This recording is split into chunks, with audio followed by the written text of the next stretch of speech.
Assalamualaikum warahmatullahi wabarakatuh. Kembali lagi bersama Kang Afid. Alhamdulillah hari ini menyapa teman-teman kembali.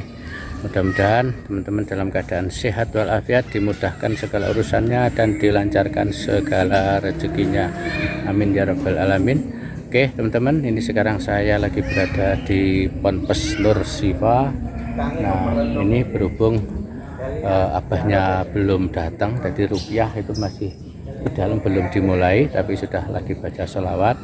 Nah ini saya mau memperlihatkan kondisi para tamu ini, sekaligus saya mau dekat di sini, barangkali nanti ada si preman mau datang, kita sambut di depan sini ya. Ini sama itu ada Pak Gembos, juga ada Pak Nur, di sana ada Kang Dewa Cafe juga, sama itu si Damar Wulan guys. Nah lagi di sana menunggu. Nah ini abahnya datang kayaknya. Nah ini mobilnya alhamdulillah rame banget tamu hari ini ya. Nah itu abahnya datang guys, kita coba mau bersalaman dulu. Nah ini jarang-jarang, sudah lama ndak menyambut. Nah itu abah, kita dijemput sama Kang Opa guys. Nah oke.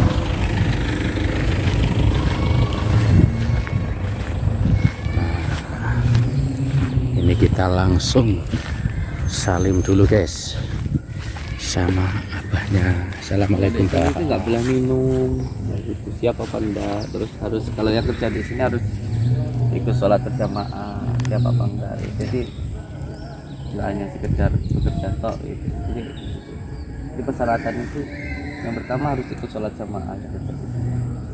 Itu siapa maka kan begitu. Monggo. Assalamualaikum. Nah ini apanya, kita mau Masuk. nggih, kita langsung masuk ke dalam Mbah. Nah ini kita menunggu di belakang guys. Nah, ini ada Kak pada marwah bar ngobrol-ngobrol ditinggal.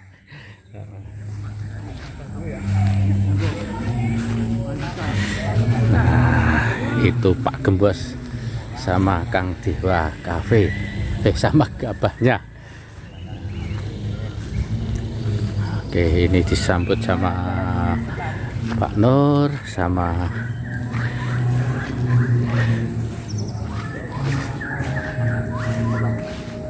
nah ini guys mobil-mobil para tamu guys.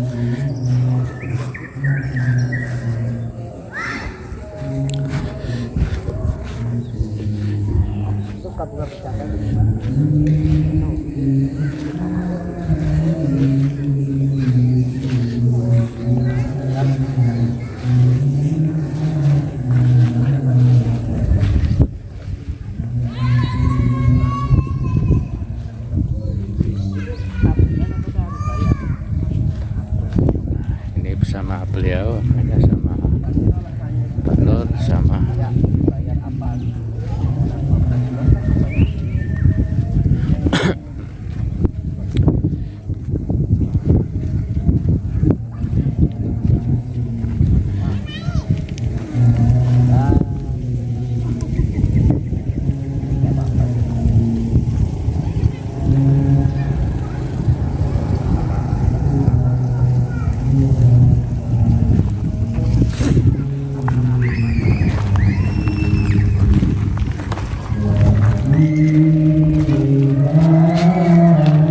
Ya, monggo masuk ke dalam. nggih. Ini ada spesial karena sekarang ini subscribe kita tembus 1,7.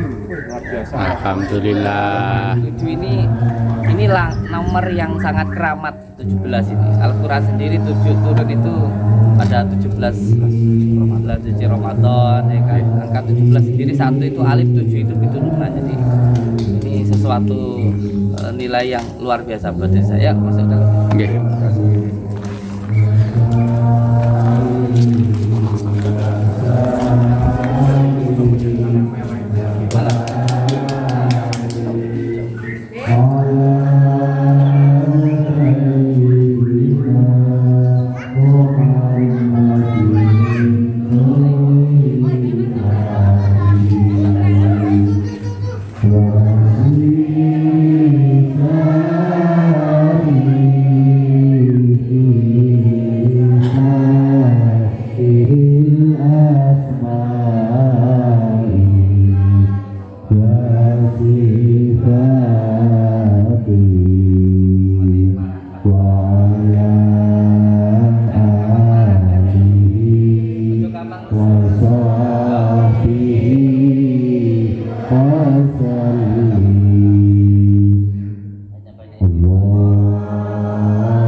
Assalamualaikum warahmatullahi taala wabarakatuh.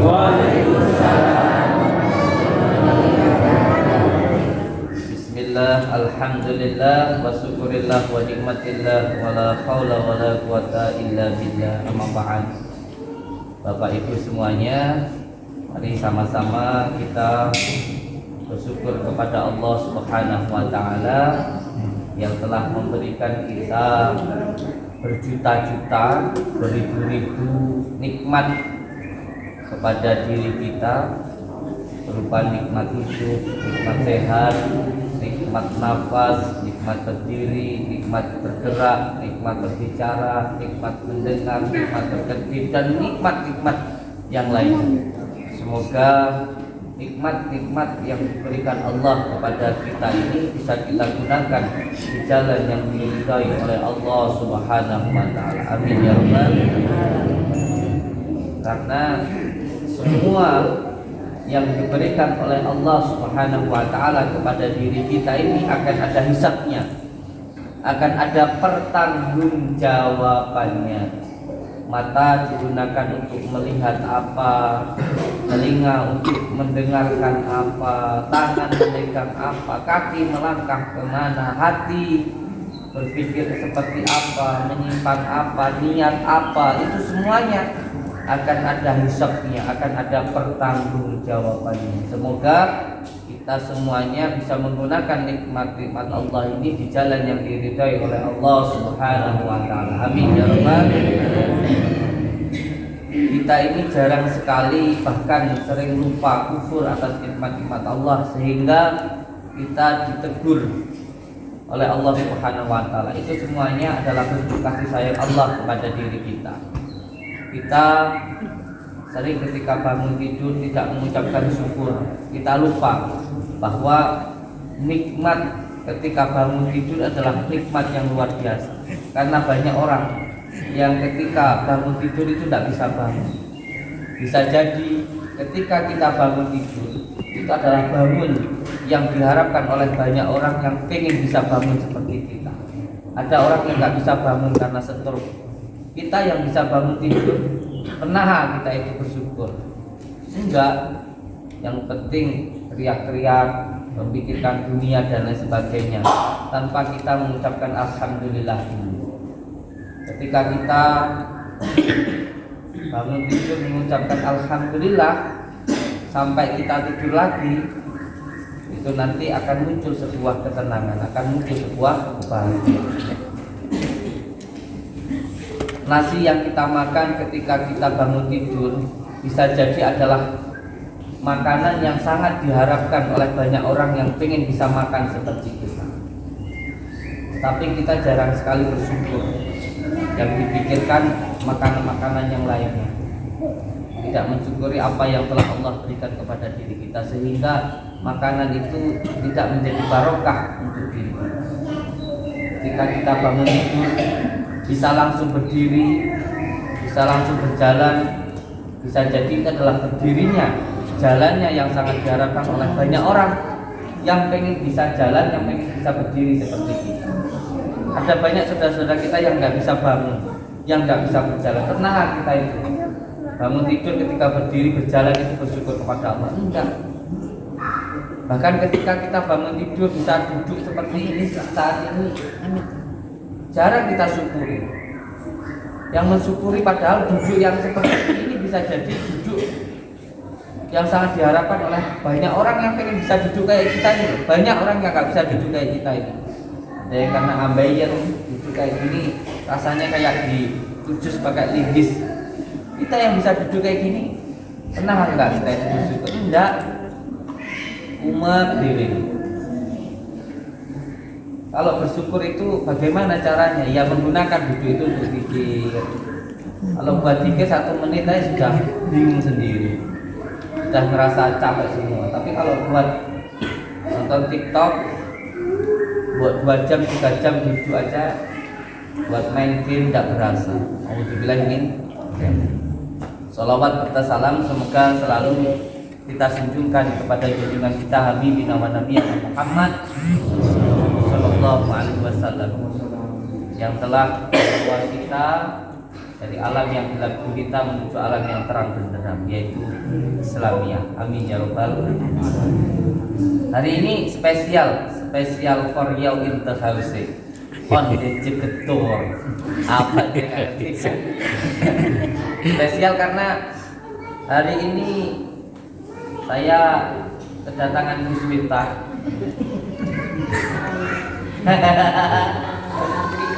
Iya, Gus Miftah KW2. Mirip ya. Semoga nanti bisa berdakwah seperti Gus Miftah ya. Tapi nggak boleh baperan ya.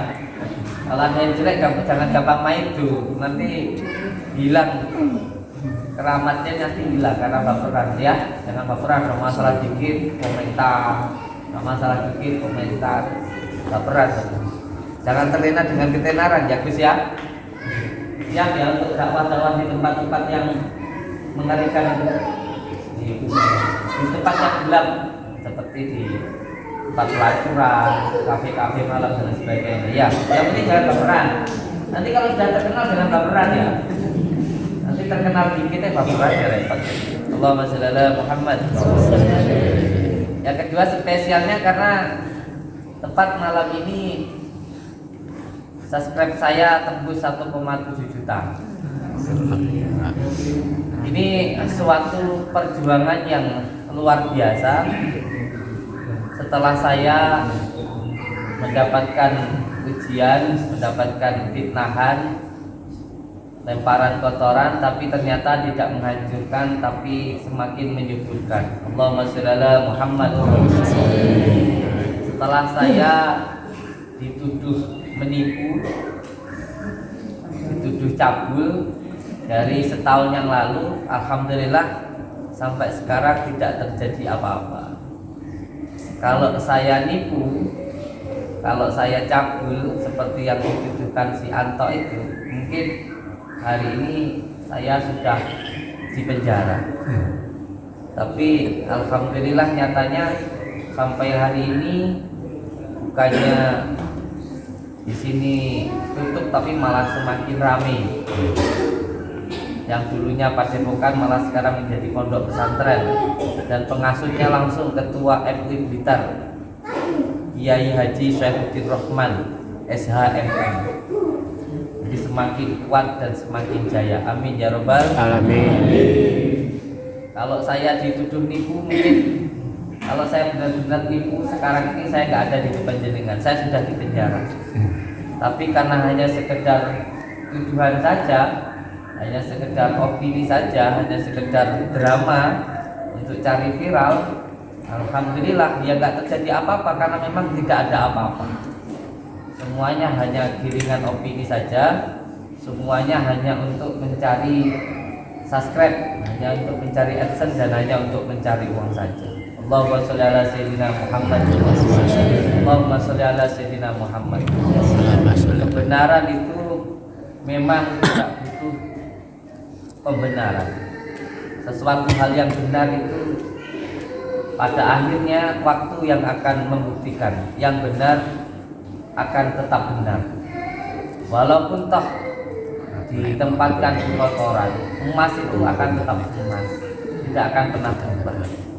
Memang pada awalnya ketika emas itu ditaruh di kotoran, semua orang akan membenci, tergiring opini.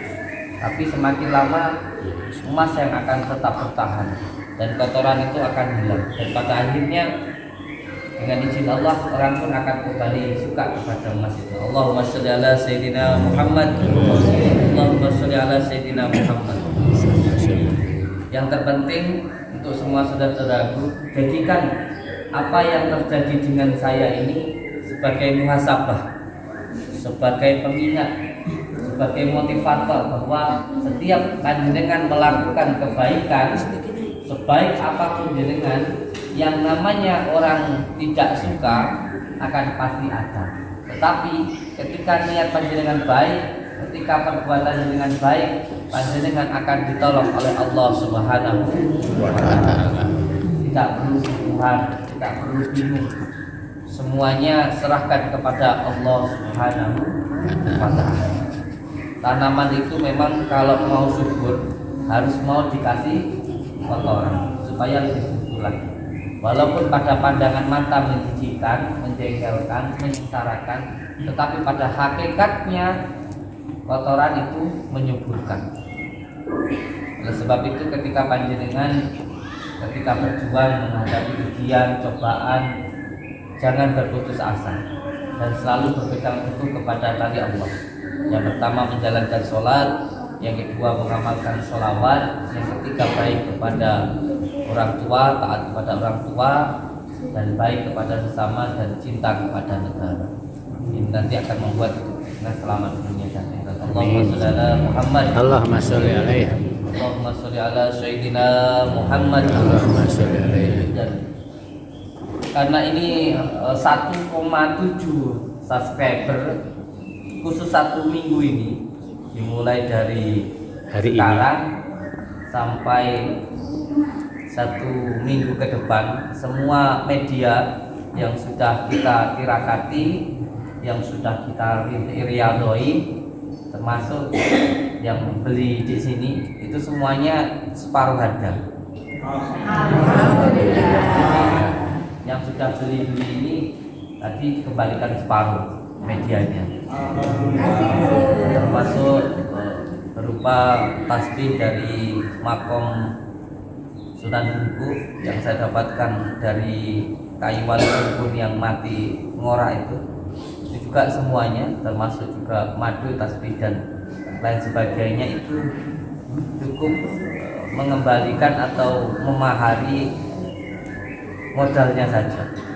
Jadi cukup separuh harga saja, cukup modalnya saja. Jadi biar bisa terus berkarya, tidak perlu memberikan untung dan lain sebagainya. Yang jelas angka 17 ini menurut saya sangat keramat. Santri-santri saya, anak-anak saya mungkin tahu dari dulu. Bahkan saya pernah bilang kepada bupati dan juga kepada kepala desa, silahkan tempat saya mau ditutup, tidak apa-apa. Padepokan saya ditutup silahkan. Bahkan dibakar, di apapun saya, dilempari batu silahkan. Yang penting permintaan saya cuma satu. Anak-anak yatim yang ada di sini, anak-anak yang dititipkan di sini jangan dipulangkan. Permintaan saya dari dulu hanya itu. Saya tidak masalah mau ditutup dan lain sebagainya, saya tidak mempermasalahkan itu. Permintaan saya dari dulu kepada kepala desa dan warga cuma satu. Doa saya kepada Allah cuma satu. Jangan sampai saya dipisahkan dengan keluarga saya, dengan anak-anak saya, dengan anak-anak yang dititipkan di sini. Cuma itu doa saya. Dan alhamdulillah itu dikabulkan oleh Allah Subhanahu wa taala. Karena saya mempunyai sebuah keyakinan bahwa yang menjadi penguat saya itu adalah anak-anak saya, anak-anak yang dititipkan oleh orang tuanya yang ada di sini. Semua anak-anak yang dititipkan di sini semuanya gratis, mulai dari tempat tinggalnya, makannya, dan bahkan anak yatim yang umur 10 tahun yang masih kecil-kecil dititipkan di sini pun semuanya gratis. Saya yang merawat. Dan itu memang tidak pernah saya tunjukkan di luar, karena tidak perlu kebaikan itu diumumkan di luar. Baru hari ini saya bilang bahwa siapapun dari dulu yang ada di sini saya gratiskan, terutama anak-anak yatim. Seperti ini juga anak yatim, yang di dalam dan sebagainya. Anak-anak saya semuanya di sini gratis. Dan dari dulu saya hanya menyampaikan, silahkan mau ditutup apapun itu, yang penting anak-anak saya tidak dipulangkan.